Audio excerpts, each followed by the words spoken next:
எம்ஜிஆர்னா யார் தெரியும்ல? அவர் மாஸ்னா என்னன்னு தெரியும்ல?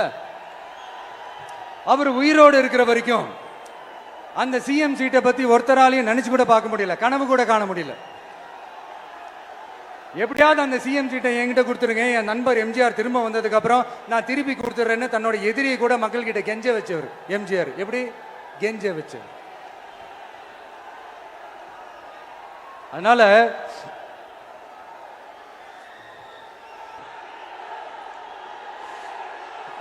ஆனா இப்போ அவர் ஆரம்பிச்ச அந்த கட்சியை, எம்ஜிஆர் அவர்கள் ஆரம்பிச்ச அந்த கட்சியை கட்டி காக்கிறது யாரு?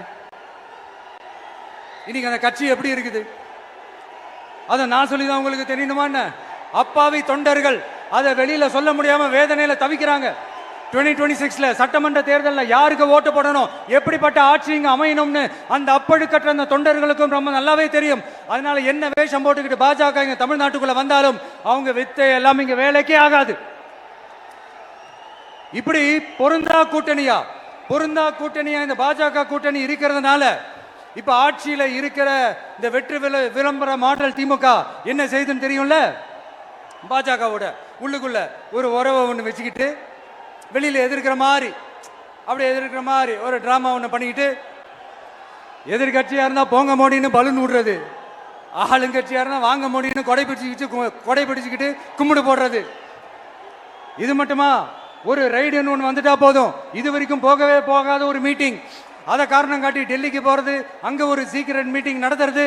நல்லா நோட் பண்ணணும் மக்களே, அந்த மீட்டிங் அப்புறம் இந்த இஷ்யூ அப்படியே காணாம போயிருக்குமே.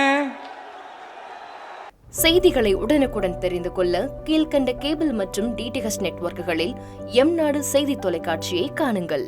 பாதகம் செய்பவரை கண்டால் நாம் பயம் கொள்ளலாகாது பாப்பா, மோதி மிதித்து விடு பாப்பா, அவர் முகத்தில் உமிழ்ந்து விடு பாப்பா. அண்மை செய்திகளை உடனுக்குடன் தெரிந்து கொள்ள இணைந்திருங்கள் எம்நாடு தொலைக்காட்சியுடன்.